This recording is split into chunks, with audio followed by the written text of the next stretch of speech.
Hello friends, এই ভিডিওতে আমরা আলোচনা করব আরআরবি এনটিপিসি আন্ডার গ্র্যাজুয়েট এক্সামের 7ই আগস্ট সমস্ত শিফটের জেনারেল নলেজ প্রশ্নগুলি। তাই পরবর্তীতে যাদের এনটিপিসি এক্সাম আছে তাদের জন্য এই ভিডিওটি খুবই গুরুত্বপূর্ণ হতে চলেছে। তাই ভিডিওটি স্কিপ না করে শেষ পর্যন্ত দেখতে থাকো।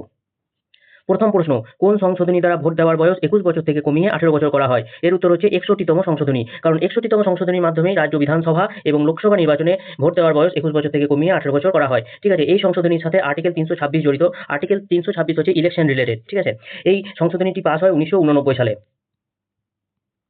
এর সাথে আমরা কিছু উল্লেখযোগ্য সংশোধনী দেখে নেব, যেগুলো কিন্তু পরবর্তী শিফটের জন্য যথেষ্ট গুরুত্বপূর্ণ। যেমন 26তম সংশোধনী হয়েছিল 1971 সালে। এই সংশোধনীতে কি করা হয়েছিল? এই সংশোধনীতে প্রিন্সলি স্টেটের যে প্রাক্তন শাসক তাদের যে ব্যক্তিগত ভাতা দেওয়া হতো সেটা বাতিল করা হয়। Abolish the concept of privy purses. ঠিক আছে, এরপর হচ্ছে 31তম সংশোধনী, যেটা হয়েছিল 1973 সালে। এই সংশোধনীতে কি করা হয়েছিল? এই সংশোধনীর মাধ্যমে লোকসভার সদস্য সংখ্যা 525 থেকে বাড়িয়ে 545 করা হয়। এরপর হচ্ছে 35তম সংশোধনী, যেটা হয়েছিল 1974 সালে।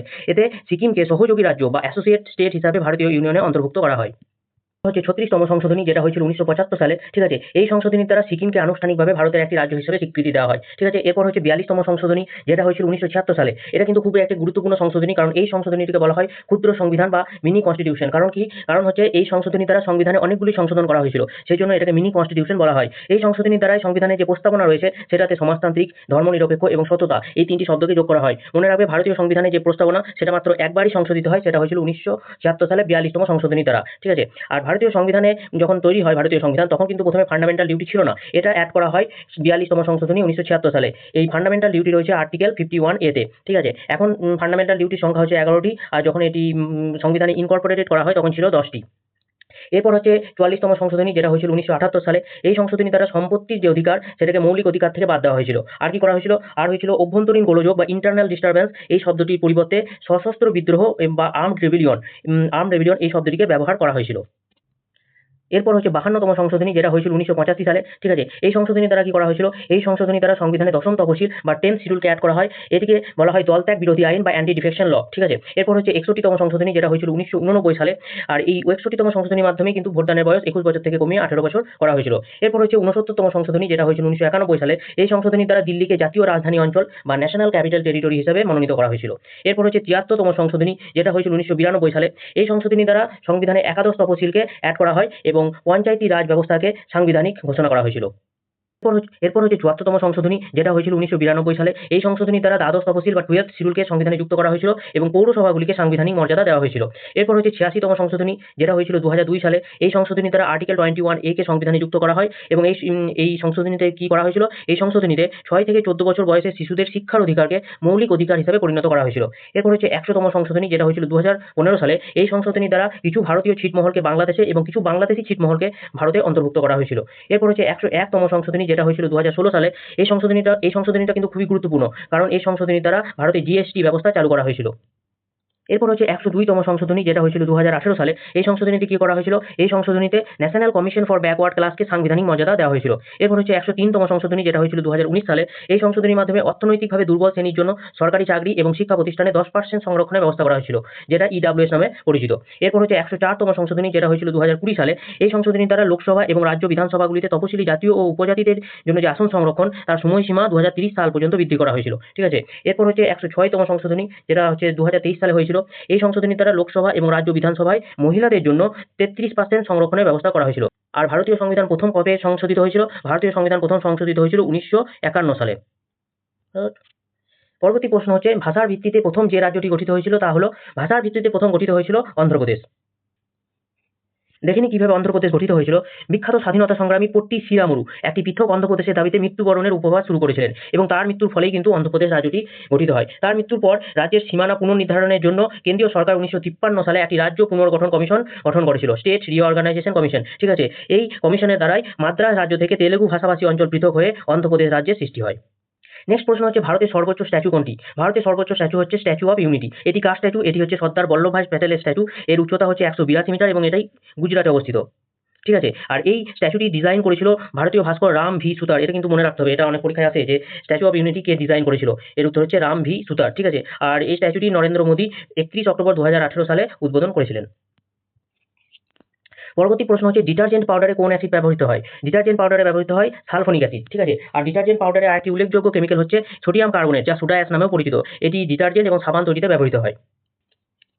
নেক্সট প্রশ্ন হচ্ছে ভারত ও আমেরিকার মধ্যে যৌথ সামরিক মহড়া যুদ্ধ অভ্যাস, তাতে আমেরিকার সেনা দলের কি নাম? এতে আমেরিকার সেনা দলের নাম হচ্ছে 11th airborne division of US army. এটাই কিন্তু আমেরিকার তরফে এই যুদ্ধ অভ্যাসে অংশগ্রহণ করে। আরও কিছু মিলিটারি এক্সারসাইজ দেখে নেবো যেটা ভারতের সাথে বিভিন্ন দেশের হয়েছে এবং এগুলো কিন্তু এনটিপিসির জন্য যথেষ্টই গুরুত্বপূর্ণ। ঠিক আছে, যেমন হচ্ছে খাঞ্জার হয়েছে কিরগিজস্তান ও ভারতের মধ্যে। এরপর হচ্ছে ধর্মগার্জেন হচ্ছে জাপান ও ভারতের মধ্যে। সূর্যকিরণ হচ্ছে নেপালের সাথে। শক্তি হচ্ছে ফ্রান্স ও ভারতের মধ্যে। যুদ্ধ অভ্যাস তো দেখলাম ইউএসএ এবং ইন্ডিয়ার মধ্যে। ল্যামিটি হচ্ছে সেইচিলি এবং ইন্ডিয়ার মধ্যে। দাস্তলিক হচ্ছে উজবেকিস্তান এবং ভারতের মধ্যে। মিত্র শক্তি হচ্ছে শ্রীলঙ্কা ও ভারতের মধ্যে। মৈত্রী এক্সারসাইজ হচ্ছে থাইল্যান্ড ও ভারতের মধ্যে। ঠিক আছে, এগুলো সবই হচ্ছে আর্মি এক্সারসাইজ। আর একটা আর্মি এক্সারসাইজ হচ্ছে অজেয় ওয়ারিয়র, এটা হয়েছে ইউনাইটেড কিংডমের সাথে। এবার কিছু নাভাল এক্সারসাইজ দেখে নেবো, যেমন সমুদ্র লক্ষ্মণ, এটা হয়েছে মালয়েশিয়ার সাথে। বরুণা হচ্ছে ফ্রান্সের সাথে। সিমবেক্স হচ্ছে সিঙ্গাপুরের সাথে। সমুদ্র শক্তি হচ্ছে ইন্দোনেশিয়ার সাথে। একটা এয়ারফোর্স এক্সারসাইজ হচ্ছে গরুড়া, এটা হচ্ছে ফ্রান্সের সাথে। ঠিক আছে, ডেজার্ট সাইক্লোন ইউএইর সাথে। টাইগার ট্রায়াম্প হচ্ছে ইউএস এর সাথে। আর ইন্দ্র হচ্ছে রাশিয়ার সাথে। নেক্সট প্রশ্ন হচ্ছে ভীমবেটকা গুহা কোন রাজ্যে অবস্থিত? ভীমবেটকা গুহা অবস্থিত হচ্ছে মধ্যপ্রদেশ রাজ্যে। এটিকে 2003 সালে ইউনেস্কো ওয়ার্ল্ড হেরিটেজ সাইট হিসেবে মনোনীত করা হয়। পরবর্তী প্রশ্ন হচ্ছে সম্প্রতি রিজার্ভ ব্যাঙ্ক অফ ইন্ডিয়ার ডেপুটি গভর্নর হিসেবে কাকে নিয়োগ করা হয়েছে? সম্প্রতি রিজার্ভ ব্যাঙ্ক অফ ইন্ডিয়ার ডেপুটি গভর্নর হিসেবে নিযুক্ত হয়েছেন পুনম গুপ্তা। ঠিক আছে, আর আরবিআই এর বর্তমান এবং 26তম গভর্নর হলেন সঞ্জয় মালহোত্রা। পরবর্তী প্রশ্ন হচ্ছে সম্প্রতি কোন রাজ্য এআই সম্পর্কিত একটি নতুন প্রকল্প বা স্কিম চালু করেছে? ঠিক আছে, এটা হচ্ছে তেলেঙ্গানা। পরবর্তী প্রশ্ন হচ্ছে রাজ্যের সর্বোচ্চ আইন আধিকারিক বা হাইয়েস্ট ল অফিসারকে? রাজ্যের সর্বোচ্চ আইন আধিকারিক বা হাইয়েস্ট ল অফিসার হচ্ছেন অ্যাডভোকেট জেনারেল। ঠিক আছে, এই অ্যাডভোকেট জেনারেলের কথা সংবিধানের 165 ধারায় বর্ণিত আছে এবং এই রাজ্যের অ্যাডভোকেট জেনারেলকে নিযুক্ত করে সেই রাজ্যের গভর্নর। ঠিক আছে, আর দেশের সর্বোচ্চ আইন আধিকারিককে? দেশের সর্বোচ্চ আইন আধিকারিক হচ্ছেন অ্যাটর্নি জেনারেল। এই অ্যাটর্নি জেনারেলের কথা সংবিধানের 76 নম্বর ধারায় বর্ণিত আছে। আর অ্যাটর্নি জেনারেলকে নিযুক্ত করেন ভারতের রাষ্ট্রপতি। আর বর্তমান অ্যাটর্নি জেনারেল কে আছেন? বর্তমান অ্যাটর্নি জেনারেল আছেন আর ভেঙ্কট রামানি। নেক্সট প্রশ্ন হচ্ছে ভারতের কোথায় ট্রপিক্যাল এভারগ্রিন ফরেস্ট পাওয়া যায়? দেখো, ভারতের ট্রপিক্যাল এভারগ্রিন ফরেস্ট পাওয়া যায় আন্দামান নিকোবর দ্বীপপুঞ্জে, আরব সাগরের উপকূলে অবস্থিত পশ্চিম ঘাটে এবং উত্তর পূর্ব ভারতের বৃহত্তম অসম অঞ্চলে। এবার অপশনে যেটা দেবে সেটা তোমরা করে আসবে। নেক্সট প্রশ্ন হচ্ছে প্রতি গৃহে জল সরবরাহ করার জন্য কোন প্রকল্পটি চালু করা হয়েছে? এটার উত্তর হচ্ছে জল জীবন মিশন। এই জল জীবন মিশন চালু হয় 2019 সালে এবং এর টার্গেট হচ্ছে যে 2024 সালের মধ্যে প্রতিটি গ্রামীণ পরিবারে 50 লিটার করে জল সরবরাহ করা হবে। নেক্সট প্রশ্ন হচ্ছে 70 বছর বা তার ঊর্ধ্ব বয়সী প্রবীণ নাগরিকদের জন্য সমগ্র স্বাস্থ্যসেবা কভারেজ প্রদানের উদ্দেশ্যে আয়ুষ্মান ব্যয় বন্দনা এই প্রকল্পটি দিল্লি সরকার চালু করেছে। এবার প্রশ্ন হচ্ছে যে এই প্রকল্পটি কে উদ্বোধন করেছিলেন? এই প্রকল্পটি উদ্বোধন করেছিলেন দিল্লির মুখ্যমন্ত্রী রেখা গুপ্তা এবং কেন্দ্রীয় মন্ত্রী হরদীপ সিং পুরী। নেক্সট প্রশ্ন হচ্ছে যে বৌদ্ধ ধর্মের কোন গ্রন্থে একল কথা বা বাস স্টোরিজ সংগ্রহীত আছে? এটা হচ্ছে জাতক কথা। এই জাতক কথাতেই গৌতম বুদ্ধের জন্ম সংক্রান্ত সমস্ত বিবরণ দেওয়া আছে। এর পরবর্তী প্রশ্ন হচ্ছে যে ভারতের কোন রাজ্য সবুজ বিপ্লব থেকে সর্বাধিক সুবিধা পেয়েছে? সবুজ বিপ্লব থেকে সর্বাধিক সুবিধা পেয়েছে পাঞ্জাব রাজ্য। ঠিক আছে, আর এই সবুজ বিপ্লব গড়ে তুলেছিল নরম্যান বোরলগ, যেটা 1960-এর দশকে চালু হয়েছিল, আর তার সেজন্য তাকে বলা হয় সবুজ বিপ্লবের জনক। আর ভারতীয় সবুজ বিপ্লবের জনক হচ্ছেন MS স্বামীনাথন। নেক্সট প্রশ্ন হচ্ছে যে মরক্কোর পর্যটক ইবন বতুতা ভারতীয় ঘোড়সওয়ার ডাক ব্যবস্থাকে কি নামে উল্লেখ করেছিলেন? তিনি ভারতীয় ঘোড়সওয়ার ডাক ব্যবস্থাকে উলুগ নামে উল্লেখ করেছিলেন। তার ভ্রমণ বৃত্তান্তের নাম হচ্ছে কিতাবুল রেহলা। আর পদ্মপুরে ডাক ব্যবস্থাকে তিনি নাম দিয়েছিলেন দাওয়া। নেক্সট প্রশ্ন হচ্ছে 38তম ন্যাশনাল গেমস কোথায় অনুষ্ঠিত হয়েছিল? 38তম ন্যাশনাল গেমস অনুষ্ঠিত হয়েছিল দেহরাদুন, উত্তরাখণ্ডে। ঠিক আছে, এই 38তম ন্যাশনাল গেমসের ম্যাসকট ছিল মৌলি, যেটা উত্তরাখণ্ডের স্টেট বার্ড মুনাল থেকে ইন্সপায়ার হয়ে বানানো হয়েছিল। আর 38তম ন্যাশনাল গেমসে সবচেয়ে বেশি পদক জিতেছিল সার্ভিসেস, আর দ্বিতীয় স্থানে ছিল মহারাষ্ট্র। একটা প্রশ্ন তোমার এনটিপিসি গ্র্যাজুয়েট লেভেলে ছিল, যেটা হচ্ছে রাজা ভালিন্দর সিং ট্রফি কিসের সাথে যুক্ত? এই রাজা ভালিন্দর সিং ট্রফি হচ্ছে যে ন্যাশনাল গেমসে যে টিম সবথেকে বেশি পদক জেতে, যেমন এখানে হচ্ছে সার্ভিসেস, তাকে দেওয়া হয় রাজা ভালিন্দর সিং ট্রফি। ঠিক আছে, আর 39তম ন্যাশনাল গেমস অনুষ্ঠিত হবে কোথায়? সেটা হচ্ছে যে মেঘালয়ে। নেক্সট প্রশ্ন হচ্ছে ভারতীয় সংবিধানের অনুচ্ছেদ 48A কিসের সঙ্গে সম্পর্কিত? 48A তে কি বলা হয়েছে? 48A তে বলা হয়েছে রাষ্ট্র দেশের পরিবেশ রক্ষা ও উন্নতির জন্য এবং বন্য ও বন্যপ্রাণী সুরক্ষার জন্য চেষ্টা করবে। নেক্সট প্রশ্ন হচ্ছে 1761 সালে পানিপথের তৃতীয় যুদ্ধ আহমদ শাহ আবদালী এবং কার মধ্যে হয়েছিল? এটা হয়েছিল আহমদ শাহ আবদালী এবং মারাঠা সাম্রাজ্যের মধ্যে। আমরা জানি যে পানিপথের 3টি যুদ্ধ হয়েছিল। প্রথম যুদ্ধ হয়েছিল 1526 সালে, যেটা হয়েছিল ইব্রাহিম লোধি এবং বাবরের মধ্যে, আর এই যুদ্ধে বাবর জয়লাভ করেছিল। দ্বিতীয় যুদ্ধ হয়েছিল 1556 সালে, যা হয়েছিল হেমচন্দ্র বিক্রমাদিত্য, যিনি হিমু নামে পরিচিত ছিলেন, এবং তার সাথে হয়েছিল আকবরের সেনাবাহিনীর। এই আকবরের সেনাবাহিনীর যে সেনাপতি ছিল তিনি ছিলেন বৈরাম খান। ঠিক আছে, এই যুদ্ধে আকবর জয়লাভ করেছিল। আর তৃতীয় যুদ্ধ হয়েছিল 1761 সালে, যেটা দেখলাম মারাঠা ও আফগানদের মধ্যে, যেখানে আফগান জয়লাভ করেছিল। পরবর্তী প্রশ্ন হচ্ছে যে 2023 সালে SDG সূচকে শীর্ষে ছিল কোন রাজ্য? ঠিক আছে, 2023 সালের SDG সূচকে শীর্ষে ছিল কেরালা এবং উত্তরাখণ্ড যুগ্মভাবে। দুজনেরই পয়েন্ট হচ্ছে 79, আর সর্বনিম্নে ছিল বিহার। ঠিক আছে, সর্বনিম্নে ছিল বিহার, যার স্কোর ছিল 57। আর এই ইন্ডেক্স কে বের করে নীতি আয়োগ। পরবর্তী প্রশ্ন হচ্ছে ভারতের প্রথম প্রধান নির্বাচন কমিশনার কে ছিলেন? ভারতের প্রথম প্রধান নির্বাচন কমিশনার ছিলেন সুকুমার সেন। আর বর্তমানে মুখ্য নির্বাচন কমিশনার কে আছেন? বর্তমানে মুখ্য নির্বাচন কমিশনার হচ্ছেন জ্ঞানেশ কুমার, যিনি 2025 সালে 26তম প্রধান নির্বাচন কমিশনার হিসেবে দায়িত্ব গ্রহণ করেছেন। নেক্সট প্রশ্ন হচ্ছে ভারতের সংবিধানের কোন তফসিলে কিছু রাজ্যের অনুন্নত অঞ্চলগুলির প্রশাসন ও নিয়ন্ত্রণের জন্য বিশেষ বিধান রয়েছে? এটা হচ্ছে পঞ্চম তফসিলে, ঠিক আছে। আর ষষ্ঠ তফসিলে আসাম, মেঘালয়, ত্রিপুরা এবং মিজোরাম এই 4টি রাজ্যের আদিবাসী অঞ্চলের সঙ্গে সম্পর্কিত বিধানগুলি উল্লেখ করা হয়েছে, ঠিক আছে। তাই এই 4টে রাজ্যের ক্ষেত্রে ষষ্ঠ তফসিল আর বাকি রাজ্যগুলির ক্ষেত্রে পঞ্চম তফসিল। পরবর্তী প্রশ্ন হচ্ছে হার্টল্যাম্প এই বইটির লেখক কে? হার্টল্যাম্প বইটির লেখক হচ্ছেন ভানু মুস্তাক, যিনি 2025 সালে আন্তর্জাতিক বুকার প্রাইজ বা ইন্টারন্যাশনাল বুকার প্রাইজ জয়লাভ করেছেন, ঠিক আছে। আর এই বইটিকে ইংরেজিতে অনুবাদ করেছেন দীপা ভাস্তি, তিনি কন্নড় ভাষা থেকে এই বইটিকে ইংরেজি ভাষাতে অনুবাদ করেছেন। কিছু বই এবং তাদের লেখকগুলি দেখে নেবো যেগুলো কিন্তু পরবর্তী শিফটে আসতে পারে। যেমন হচ্ছে চেতন ভগত। চেতন ভগতের লেখা বইগুলি হচ্ছে 5 point someone, the 3 mistake of my life, 2 state, ঠিক আছে। অরুন্ধতী রায়। অরুন্ধতী রায়ের লেখা বইগুলি হচ্ছে the god of small things, the ministry of utmost happiness. এই অরুন্ধতী রয়কে 1997 সালে বুকার প্রাইজে সম্মানিত করা হয় এই the god of small things এই বইটির জন্য, ঠিক আছে। নীরজ সি চৌধুরী। নীরজ সি চৌধুরীর লেখা বই হচ্ছে the autobiography of an unknown Indian, a passage to England, ঠিক আছে। ভিএস নয়পালের লেখা বই হচ্ছে in a free state. Salman রুশদির লেখা হচ্ছে মিডনাইট চিলড্রেন। নেক্সট হচ্ছে অরবিন্দ আদিগা, তার লেখা বই হচ্ছে দ্য হোয়াইট টাইগার। এই বইটির জন্য তিনি 2008 সালে বুকার প্রাইজ পেয়েছিলেন, ঠিক আছে। এরপর হচ্ছে কিরণ দেশাই, তার লেখা বইয়ের নাম হচ্ছে দ্য ইনহেরিটেন্স অফ লস। এই বইটির জন্য তিনি 2006 সালে বুকার প্রাইজ পেয়েছেন। এরপর হচ্ছে খুশবন্ত সিং। খুশবন্ত সিং এর লেখা বই হচ্ছে ট্রেন টু পাকিস্তান। ঝুম্পা লাহিড়ির লেখা বইগুলো হচ্ছে the namesake, the lowland, interpreter of maladies, ঠিক আছে। মুন্সি প্রেমচাঁদের হচ্ছে গোদান। আর 2024 সালে বুকার প্রাইজ পেয়েছেন সামান্থা হার্ভে। কোন বইয়ের জন্য? অরবাইটাল। এই বইটির জন্য তিনি 2024 সালে বুকার প্রাইজ পেয়েছেন। নেক্সট প্রশ্ন হচ্ছে 1919 সালে ভারত সরকার আইনের স্থানান্তরিত বিষয়গুলি কি কি? স্থানান্তরিত বিষয়গুলি হচ্ছে স্থানীয় স্বায়ত্তশাসন, শিক্ষা, জনস্বাস্থ্য, গণপূর্তি, কৃষি, বন এবং মৎস্য। এই 1919 সালের ভারত সরকার আইনে প্রাদেশিক বিষয়গুলিকে দুটি ভাগে বিভক্ত করা হয়। একটা হচ্ছে স্থানান্তরিত, এটা হস্তান্তরিত হয়ে গেছে, এটা হচ্ছে স্থানান্তরিত, এবং একটা হচ্ছে সংরক্ষিত। সংরক্ষিত বিষয়গুলি গভর্নর এবং তার কার্যনির্বাহী পরিষদ দ্বারা পরিচালিত হতো, আর এগুলো আইন পরিষদের কাছে দায়বদ্ধ থাকবে না। আর স্থানান্তরিত বিষয়গুলো আইন পরিষদের কাছে দায়বদ্ধ, মন্ত্রীদের সাহায্যে গভর্নর দ্বারা পরিচালিত হতো। নেক্সট প্রশ্ন হচ্ছে সুলিকুল এই ধারণাটি কে চালু করেছিলেন? সুলিকুল চালু করেছিলেন আকবর, ঠিক আছে। আকবর সুলিকুল ধারণাটিকে চালু করেছিলেন, যার অর্থ হচ্ছে সর্বজনীন শান্তি। আর এই সুলিকুল থেকেই দ্বীন-ই ইলাহি নামের ধর্মটি আকবর পরে প্রবর্তন করেছিলেন, ঠিক আছে। নেক্সট প্রশ্ন হচ্ছে which acid manufacture by contact process? Contact process দ্বারা কোন অ্যাসিড ম্যানুফ্যাকচার হয়? এটা হচ্ছে সালফিউরিক অ্যাসিড। কন্ট্যাক্ট প্রসেসের দ্বারা সালফার ডাই অক্সাইড থেকে সালফিউরিক অ্যাসিড প্রস্তুত করা হয়। নেক্সট প্রশ্ন হচ্ছে in which Indian state Jagar dance is perform? Jagar dance কোন স্টেটে পারফর্ম করা হয়? এটা হচ্ছে উত্তরাখণ্ড। আর উত্তরাখণ্ডের আর একটা ফোক ড্যান্স হচ্ছে রাম্মান, ঠিক আছে। এই ড্যান্সটিকে ইউনেস্কো ইনট্যাঞ্জিবল হেরিটেজ লিস্টে অন্তর্ভুক্ত করা হয়েছে। এবার ড্যান্স সম্পর্কিত কিছু তথ্য দেখে নেব। যেমন সঙ্গীত নাটক একাডেমি 8টি নৃত্যকলাকে ধ্রুপদী নৃত্য হিসেবে স্বীকৃতি দিয়েছে। মানে হচ্ছে ধ্রুপদী নৃত্য বা ক্লাসিক্যাল ড্যান্স, যেগুলি হচ্ছে ভারতনাট্যম, কত্থক, কুচিপুড়ি, ওড়িশি, কথাকলি, সত্রিয়া, মণিপুরি এবং মোহিনীঅট্ট। আর এই সঙ্গীত নাটক একাডেমি প্রতিষ্ঠিত হয়েছিল 1953 সালে, ঠিক আছে। এরপর কয়েকটি গুরুত্বপূর্ণ নৃত্য দেখে নেব, যেগুলো কিন্তু পরবর্তী শিফটে আসার সম্ভাবনা আছে। যেমন ঝুরা ও ঝালি এই নৃত্য দুটি হয় হিমাচল প্রদেশে। ভাংড়া গিদ্ধা এগুলো হয় পাঞ্জাবে। নটাঙ্কি কত্থক এগুলো হচ্ছে উত্তরপ্রদেশের নৃত্য। ঘুমার কালবেলিয়া এগুলো হচ্ছে রাজস্থানের নৃত্য। লাবণী তামাশা হচ্ছে মহারাষ্ট্রের নৃত্য। মাঞ্চ মটকি এই দুটো হচ্ছে মধ্যপ্রদেশের নৃত্য। গারবা, ডান্ডিয়া রস, ভাবাই এগুলো হচ্ছে গুজরাটের নৃত্য। আরও কিছু গুরুত্বপূর্ণ নৃত্য যেমন হচ্ছে চুফাট, সিঙ্গিচাম এগুলো হচ্ছে সিকিমের নৃত্য। গৌরমারিয়া, পান্থি, রট নাচ হচ্ছে ছত্তিশগড়ের নৃত্য। জাট জটিন, বিদেশিয়া এগুলো হচ্ছে বিহারের নৃত্য। ব্যাম্বু ড্যান্স হয় নাগাল্যান্ডে। চিউরা ড্যান্স হচ্ছে মিজোরামের। হোজাগিরি হচ্ছে ত্রিপুরার। হচ্ছে ইয়াকশগানা অথবা যক্ষগণ হচ্ছে কর্ণাটকের নৃত্য। বিহু হচ্ছে আসামের নৃত্য। নেক্সট প্রশ্ন হচ্ছে ভারতের প্রথম ফিচার ফিল্ম কোনটি? ভারতের প্রথম ফিচার ফিল্ম হচ্ছে রাজা হরিশ্চন্দ্র। এটা 1913 সালে তৈরি হয়েছিল, যার প্রযোজনা এবং পরিচালনা করেছিলেন দাদা সাহেব ফালকে, ঠিক আছে। আর ভারতে নির্মিত হওয়া প্রথম সবাক চলচ্চিত্র হচ্ছে আলোমারা। আর ভারতে নির্মিত হওয়া প্রথম রঙিন চলচ্চিত্র হচ্ছে কিষাণ কন্যা। নেক্সট প্রশ্ন হচ্ছে যে কোন দেশ ঘোষণা করেছে যে 2025 সাল থেকে শুধুমাত্র যেসব পর্বতারোহী পূর্বে 7000 মিটারের উঁচু শৃঙ্গ জয় করেছেন তারাই এভারেস্ট আরোহণের অনুমতি পাবেন? এটা নেপাল সরকার ঘোষণা করেছে। নেক্সট প্রশ্ন হচ্ছে তানভি দ্য গ্রেট এই চলচ্চিত্রটির পরিচালক কে? তানভি দ্য গ্রেট চলচ্চিত্রের পরিচালক হচ্ছে অনুপম খের। নেক্সট প্রশ্ন হচ্ছে এগোডা ফোর্ট কোন রাজ্যে অবস্থিত? ঠিক আছে, এগোডা ফোর্ট হচ্ছে গোয়া রাজ্যে অবস্থিত। আরও কিছু ইম্পর্টেন্ট ফোর্ট আমরা দেখে নেব, যেমন হচ্ছে মেহরানগড় ফোর্ট হচ্ছে যোধপুরে, গোয়ালিয়র ফোর্ট হচ্ছে মধ্যপ্রদেশে, গোলকোন্ডা হচ্ছে অন্ধ্রপ্রদেশে, কাংড়া ফোর্ট হচ্ছে হিমাচল প্রদেশে, চিত্তরগড় ফোর্ট হচ্ছে রাজস্থানে, পানহালা ফোর্ট হচ্ছে কোলাপুর এটা হচ্ছে মহারাষ্ট্রে, ঠিক আছে, আম্বার ফোর্ট হচ্ছে রাজস্থানে, জুনাগড় ফোর্ট হচ্ছে রাজস্থানে। নেক্সট প্রশ্ন হচ্ছে recently with which country India made artillery deal? Recently India কোন দেশের সাথে আর্টিলারি ডিল করেছে? এটা হচ্ছে আর্মেনিয়ার সাথে।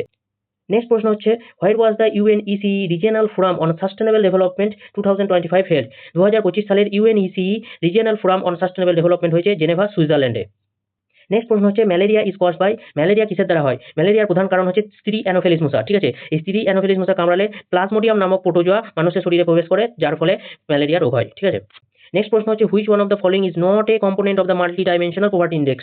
মাল্টি ডাইমেনশনাল পভার্টি ইন্ডেক্সের কম্পোনেন্ট নয় কোনটি? ঠিক আছে, আমরা দেখে নিই মাল্টি ডাইমেনশনাল পভার্টি ইন্ডেক্স মাপতে গেলে কোন কোন কম্পোনেন্ট ব্যবহৃত হয়। সেটা হচ্ছে হেলথ, এডুকেশন আর স্ট্যান্ডার্ড অফ লিভিং। তাহলে এই তিনটে ছাড়া অপশনে যেটা থাকবে সেটাই উত্তর। পরবর্তী প্রশ্ন হচ্ছে the BrahMos aerospace testing facility was recently inaugurated in which city of Uttar Pradesh. Recently প্রতিরক্ষা মন্ত্রী উত্তরপ্রদেশের লখনৌতে ব্রহ্মোস অ্যারোস্পেস পরীক্ষণ কেন্দ্রের উদ্বোধন করেছেন। নেক্সট প্রশ্ন হচ্ছে সম্প্রতি ভারতের বিমান বাহিনী কোন সামরিক মহড়ায় সংযুক্ত আরব আমিরাতে অংশগ্রহণ করেছে। সম্প্রতি ভারতীয় বিমান বাহিনী ডেজার্ট ফ্ল্যাগ 10 এই সামরিক মহড়ায় ইউএইতে অংশগ্রহণ করেছে। নেক্সট প্রশ্ন হচ্ছে the Ulgulan rebellion is also known as. Ulgulan বিদ্রোহ কি নামে পরিচিত? এটা হচ্ছে মুন্ডা বিদ্রোহ নামে পরিচিত, যেটা হয়েছিল 1899-1900 সালে, আর এই বিদ্রোহের লিডার ছিল বিরসা মুন্ডা। নেক্সট প্রশ্ন হচ্ছে Pamban port is located in which state of India. Pamban port কোন রাজ্যে অবস্থিত? পম্বন পোর্ট হচ্ছে তামিলনাড়ু রাজ্যে অবস্থিত। নেক্সট প্রশ্ন হচ্ছে what causes rainfall on the coastal areas of Tamil Nadu in the beginning of the winters. শীতকালে তামিলনাড়ুতে যে বৃষ্টিপাত হয় সেটা কিসের দ্বারা হয়? সেটা হয় নর্থ ইস্টার্ন মনসুনের দ্বারা। নেক্সট প্রশ্ন হচ্ছে ভোডাফোন কবে ভারতে আসে? ভোডাফোন কোম্পানি ভারতে এসেছিল 2007 সালে। নেক্সট প্রশ্ন হচ্ছে the headquarter of the north western railway zone is located at. North western railway জোনের হেডকোয়ার্টার কোথায় অবস্থিত? সেটা অবস্থিত হচ্ছে জয়পুরে। সেন্ট্রাল রেলওয়ের হেডকোয়ার্টার হচ্ছে মুম্বাইয়ে। ইস্টার্ন রেলওয়ের হচ্ছে কলকাতায়। ইস্ট সেন্ট্রাল রেলওয়ের হচ্ছে হাজিপুরে। ইস্ট কোস্ট রেলওয়ের হচ্ছে ভুবনেশ্বরে। নর্থার্ন রেলওয়ের হচ্ছে বরোদা হাউস নিউ দিল্লিতে। নর্থ সেন্ট্রাল রেলওয়ের হচ্ছে এলাহাবাদে। নর্থ ইস্টার্ন রেলওয়ের হচ্ছে গোরখপুরে। নর্থ ফ্রন্টিয়ার রেলওয়ের হচ্ছে মালিগাঁও গুয়াহাটিতে। নর্থ ওয়েস্টার্ন রেলওয়ের হেডকোয়ার্টার হচ্ছে জয়পুরে। সাউদার্ন রেলওয়ের হচ্ছে চেন্নাই হেডকোয়ার্টার অবস্থিত। সাউথ সেন্ট্রাল রেলওয়ের হচ্ছে সেকেন্দ্রাবাদে। সাউথ ইস্টার্ন রেলওয়ের হচ্ছে গার্ডেন রিচ কলকাতায়। সাউথ ইস্ট সেন্ট্রাল রেলওয়ে হচ্ছে বিলাসপুরে। সাউথ ওয়েস্টার্ন রেলওয়ের হেডকোয়ার্টার হচ্ছে হুগলিতে। ওয়েস্টার্ন রেলওয়ের হেডকোয়ার্টার হচ্ছে চার্চগেটে। আর ওয়েস্ট সেন্ট্রাল রেলওয়ের হেডকোয়ার্টার হচ্ছে জবলপুরে। নেক্সট প্রশ্ন হচ্ছে 2024 সালে আইসিসি বর্ষসেরা পুরুষ ক্রিকেটার হিসেবে কাকে নির্বাচিত করা হয়েছে? 2024 সালে আইসিসি বর্ষসেরা পুরুষ ক্রিকেটার হয়েছে জসপ্রীত বুমরা। আর এই আইসিসি বর্ষসেরা পুরুষ ক্রিকেটার যে হয় তাকে দেওয়া হয় স্যার গারফিল্ড সোবার্স ট্রফি। ঠিক আছে, আর ICC men's test cricketer of the year হয়েছে Jasprit Bumrah. ICC women's ODI cricketer of the year হয়েছে স্মৃতি মান্দানা। আইসিসি মেন্স টি20 ক্রিকেটার অফ দ্য ইয়ার হয়েছে আর্শদীপ সিং। আর ICC women's cricketer of the year হয়েছে এমিলিয়া কের, হচ্ছে নিউজিল্যান্ডের। ঠিক আছে, নেক্সট প্রশ্ন হচ্ছে হাইড্রোজেন পিরিয়ডিক টেবিলের কোন গ্রুপে অবস্থিত? হাইড্রোজেন এবং অ্যালকালি মেটালগুলো গ্রুপ 1 এ অবস্থিত। প্রশ্ন হচ্ছে what is the majority required in Lok Sabha to amend the constitution. মানে সংবিধান সংশোধনের জন্য লোকসভাতে কি ধরনের সংখ্যাগরিষ্ঠতা প্রয়োজন? এটা হচ্ছে এক ধরনের special majority, a majority of the total membership of that house and by a majority of not less than 2/3 of the members of that house present and voting. মানে হচ্ছে সেই সদনের মোট সদস্য সংখ্যার সংখ্যাগরিষ্ঠতা এবং উপস্থিত ও ভোটদানকারী সদস্যদের মধ্যে অন্তত 2/3 সংখ্যাগরিষ্ঠতা প্রয়োজন। নেক্সট প্রশ্ন হচ্ছে in which year RTI act came into force. মানে হচ্ছে রাইট টু ইনফরমেশন অ্যাক্ট কবে থেকে চালু হয়? এটা চালু হয় 2005 সাল থেকে। নেক্সট প্রশ্ন হচ্ছে what was the smallest administrative unit of Pandya dynasty. মানে পান্ড্য বংশের সবচেয়ে ছোট অ্যাডমিনিস্ট্রেটিভ ইউনিট কি ছিল? পান্ড্য বংশের সবচেয়ে ছোট অ্যাডমিনিস্ট্রেটিভ ইউনিট ছিল উর। ঠিক আছে, আর সবচেয়ে বড় অ্যাডমিনিস্ট্রেটিভ ইউনিট ছিল কুরম। ঠিক আছে, এই কুরমটা গঠিত হতো একাধিক মণ্ডলম নিয়ে। আর মণ্ডলম মানে হচ্ছে একটা প্রভিন্স যেটা একাধিক নাডু নিয়ে গঠিত হতো। আর নাডু হচ্ছে সাব প্রভিন্স যেটা একাধিক ভিলেজ নিয়ে গঠিত হতো। আর সবচেয়ে ক্ষুদ্রতম ইউনিট হচ্ছে উর, যেটা একটা ভিলেজকে বা একটা টাউনকে বলা হতো। নেক্সট প্রশ্ন হচ্ছে ভাবর এবং তরাই রিজিয়ন কোথায় দেখা যায়? ভাবর এবং তরাই রিজিয়ন দেখা যায় হিমালয়ের ফুটহিলে, মানে যে শিবালিক পর্বতের যে পাদদেশ সেখানে দেখা যায় ভাবর এবং তরাই অঞ্চল। নেক্সট প্রশ্ন হচ্ছে which shortcut key is used to delete A file permanently in Windows. মানে উইন্ডোজ থেকে একটা ফাইলকে পার্মানেন্টলি ডিলিট করতে কোন কি ব্যবহার করা হয়? সেটা হচ্ছে শিফট প্লাস ডিলিট। নেক্সট প্রশ্ন এসেছিল where is the Talkatora stadium situated. Talkatora stadium কোথায় অবস্থিত? তালকাটোরা স্টেডিয়াম হচ্ছে নিউ দিল্লিতে অবস্থিত। নেক্সট প্রশ্ন হচ্ছে what is the use of control plus tab short কি। মানে কন্ট্রোল প্লাস ট্যাব শর্ট কি কোথায় ব্যবহার করা হয়? একই ব্রাউজারে খোলা ট্যাবগুলির মধ্যে সুইচ করতে এই কন্ট্রোল প্লাস ট্যাব শর্ট কি ব্যবহার করা হয়। পরবর্তী প্রশ্ন এসেছিল সানরাইজ ফলস ডাইরেক্টলি অন। মানে সূর্যের কিরণ কোথায় লম্বভাবে পতিত হয়? এটা হচ্ছে দ্য ইকুয়েটর, মানে নিরক্ষরেখা অঞ্চলে সূর্যের কিরণ লম্বভাবে পতিত হয়। পরবর্তী প্রশ্ন হচ্ছে NH6 connects which of the following states of north east. মানে হচ্ছে উত্তর পূর্ব ভারতে কোন কোন রাজ্যগুলিকে NH6 যুক্ত করেছে? NH6 যুক্ত করেছে মেঘালয়, আসাম এবং মিজোরামকে। পরবর্তী প্রশ্ন হচ্ছে which state top in installation of rooftop solar system under PM সূর্যাঘর মুফত বিজলি যোজনা। মানে PM সূর্যাঘর মুফত বিজলি যোজনার আন্ডারে কোন রাজ্য রুফটপ সোলার সিস্টেম লাগানোতে শীর্ষে আছে? এটা হচ্ছে গুজরাট। পরবর্তী প্রশ্ন হচ্ছে নারায়ণ গুরু belongs to which state. Narayan গুরু কোন রাজ্যের বাসিন্দা ছিলেন? নারায়ণ গুরু ছিলেন কেরালা রাজ্যের বাসিন্দা। তিনি একজন সোশ্যাল রিফর্মার ছিলেন এবং তিনি প্রতিষ্ঠা করেছিলেন শ্রী নারায়ণ ধর্ম প্রতিপালনও। নেক্সট প্রশ্ন এসেছিল which festival is celebrated on 13 and 14 March. এটা 14 হবে, মানে 13 ও 14 মার্চ কোন উৎসব সেলিব্রেট করা হয়? সেটা হচ্ছে হোলি উৎসব সেলিব্রেট করা হয়। প্রশ্ন এসেছিল the depth of sea can be determined by using. মানে হচ্ছে সমুদ্রের গভীরতা কিসের দ্বারা মাপা হয়? এটা হচ্ছে সোনার দ্বারা। ঠিক আছে, সোনার এবং ফ্যাথোমিটার এই দুটো দ্বারা সমুদ্রের গভীরতা মাপা হয়। এখানে অপশনে সোনার ছিল। সোনার মানে হচ্ছে সাউন্ড নেভিগেশন অ্যান্ড রেঞ্জিং। এই ফুল ফর্মটা মনে রাখবে, sound navigation and ranging. Next প্রশ্ন হচ্ছে in which year did the প্রধানমন্ত্রী গ্রাম সড়ক যোজনা স্কিম স্টার্ট। প্রধানমন্ত্রী গ্রাম সড়ক যোজনা কবে চালু হয়েছিল? এটা চালু হয়েছিল 2000 সালে। পরবর্তী প্রশ্ন হচ্ছে ডিসইনভেস্টমেন্ট বলতে কি বোঝায়? ডিসইনভেস্টমেন্ট বা বিলগ্নীকরণ হচ্ছে এমন একটি প্রক্রিয়া যার মাধ্যমে সরকার সরকারি সম্পত্তির কিছু শেয়ার কোম্পানিগুলোকে বিক্রি করে দেয়। প্রশ্ন হচ্ছে which company has received the prestigious national award for empowerment of person with disabilities by the government of India. এই অ্যাওয়ার্ড পেয়েছে জোম্যাটো কোম্পানি। পরবর্তী প্রশ্ন হচ্ছে civil and subordinate courts in India fall under the jurisdiction of, মানে হচ্ছে civil এবং subordinate court কোন কোর্টের জুরিসডিকশনের মধ্যে পড়ে, সেটা হচ্ছে হাইকোর্টের জুরিসডিকশনের মধ্যে পড়ে। নেক্সট প্রশ্ন হচ্ছে India's first exploration licence auction and AI powered exploration hackathon were launched in which state, এটা হচ্ছে গোয়া। পরবর্তী প্রশ্ন হচ্ছে which folk dance of Himachal Pradesh was performed by large number of people, এর উত্তর হচ্ছে নাটি, যার জন্য কিন্তু এটা গিনিস বুক অফ রেকর্ডসে স্থান পেয়েছে। পরবর্তী এবং এই ভিডিওর শেষ প্রশ্ন হচ্ছে ভারতের নতুন অর্থ সচিব হিসাবে কে নিযুক্ত হয়েছেন। ভারতের নতুন অর্থ সচিব হিসাবে নিযুক্ত হয়েছেন অজয় সেন। ভিডিওটি ভালো লাগলে লাইক, কমেন্টস এবং শেয়ার করবে। দেখা হচ্ছে পরের ভিডিওতে।